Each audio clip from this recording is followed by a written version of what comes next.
के लिए अपनी बात कह सकते हैं। मैं आमंत्रित करता हूं भूमिपुत्र श्रीमान पवन जी घुवारा, वे आए और अपनी बात 2 मिनट में यहां प्रस्तुत करें। पवन जी प्रत्येक विषय को बहुत नए तरीके से प्रस्तुत करते हैं और नए एंगल से देखते हैं। जहां हम किसी बात को सीधे सीधे देखते हैं, लेकिन वो उसकी चहु तरफ से उसको सोचते हैं और फिर उस बात को रखते हैं। आदरणीय पवन जी घुवारा शीघ्रता करें।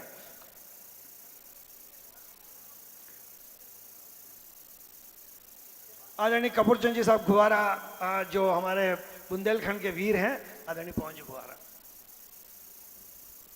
ओम नमः सिद्धेभ्यः। जिसके जीवन में गुरु नहीं उसका जीवन शुरू नहीं। ऐसे मैं अपने परम पूज्य गुरुदेव आचार्य देवनंदी जी महाराज के चरणों में नमन करते हुए, मेरे को जीवन में सौभाग्य मिला कि मेरे जीवन में गुरु तो मिले ही मिले, साथ में गुरु माँ भी मिली और गुरु माँ के चरण भी मेरे निवास पर पहुँचे। परम पूज्य ज्ञानमती माता जी के चरणों में परम पूज्य गणनी ज्ञानमती माता जी का जो आशीर्वाद हमारे पिताजी को रहा और उस सबके बीच चंद्रमती माता जी, स्वामी जी और आप सबका स्नेह जो प्राप्त हुआ, उसके लिए मैं उपस्थित सभी का, जैसा हसमुख जी ने कहा कि तो मंच को मैं प्रणाम करता हूँ। बस इतना ही निवेदन है कि संविधान और विधान, हम आप विधान में तो पढ़ते रहते हैं, लेकिन आज़ाद भारत में हमें संविधान भी पढ़ना है। संविधान से ही हमारी तीर्थों की रक्षा होती है। क्योंकि आज के हमारे मुख्य अतिथि आदरणीय कैलाश चंद जी चांदलीवाल साहब हैं, इसलिए संविधान का महत्व एक इतना महत्वपूर्ण हो गया है कि जब तक मुगल का शासन था, अंग्रेजों का शासन था, उस समय हमारा विधान ही महत्वपूर्ण हो जाता था। लेकिन आज़ाद भारत में संविधान का बहुत बड़ी भूमिका हो गई है, धर्म की रक्षा में, सुरक्षा में, तीर्थों की रक्षा में। इसलिए हम आप ध्यान रखें, धारा 25, धारा 26, 1991 का अधिनियम और उस अधिनियमों के बीच में क्या हमारे तीर्थों की रक्षा वन अधिनियमों से ज्यादा हो सकती है कि पर्यटनों के अधिनियम से ज्यादा हो सकती है?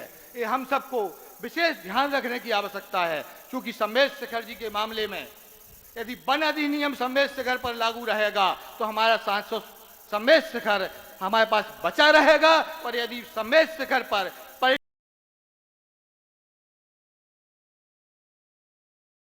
कार्य नहीं हो पाएगा और हमारा तीर्थ खत्म हो जाएगा। मैं अपनी बात को ज्यादा ना बोलते हुए, क्योंकि ज्ञानमती माता जी के चरणों में और इस मंच पर बोलने का मौका मिला, इसलिए आप सबसे अनुरोध है, विधान खूब करिए, लेकिन एक बार धारा 25, 26, 91 अधिनियमों को भी तीर्थ क्षेत्र कमेटी ध्यान रखे कि महत्वपूर्ण दे कमेटियों के बीच की बात है। दूसरी चीज, तीर्थ क्षेत्र कमेटी का नैमित्तिक अधिवेशन हो रहा है। साहू अशोक कुमार जी, साहू रमेश चंद जी, उनके समय से तीर्थ क्षेत्रों की एक मांग चली आ रही है तीर्थ क्षेत्र कमेटी के द्वारा कि जो भी तीर्थ क्षेत्र हैं, रजिस्टर्ड हैं, वो अपने अपने तीर्थों की रजिस्ट्रियां की फोटो कॉपी, उनके पास कितनी संपत्ति अचल है, उसकी कम से कम इतिहास के रूप में धरोहर तीर्थ क्षेत्र कमेटी के पास यदि सुरक्षित रहेगी तो हम आप सुरक्षित रहेंगे, वरना हमारा इतिहास सुरक्षित नहीं होने वाला है। हम कितनी ही बातें कर लें, कितने ही धनाढ्य बन जाएं, कुछ भी कर लें, क्योंकि अब हम अपना जीवन आजाद भारत में जी रहे हैं। इसलिए तीर्थ क्षेत्र कमेटियों से, तीर्थ क्षेत्र कमेटी से नहीं, तीर्थ क्षेत्र कमेटियों से निवेदन करना चाहता हूं इस मंच के माध्यम से कि अपने यहाँ की जो भी चल अचल संपत्तियां हैं, उनकी रजिस्ट्री, उनकी विधिवत जानकारी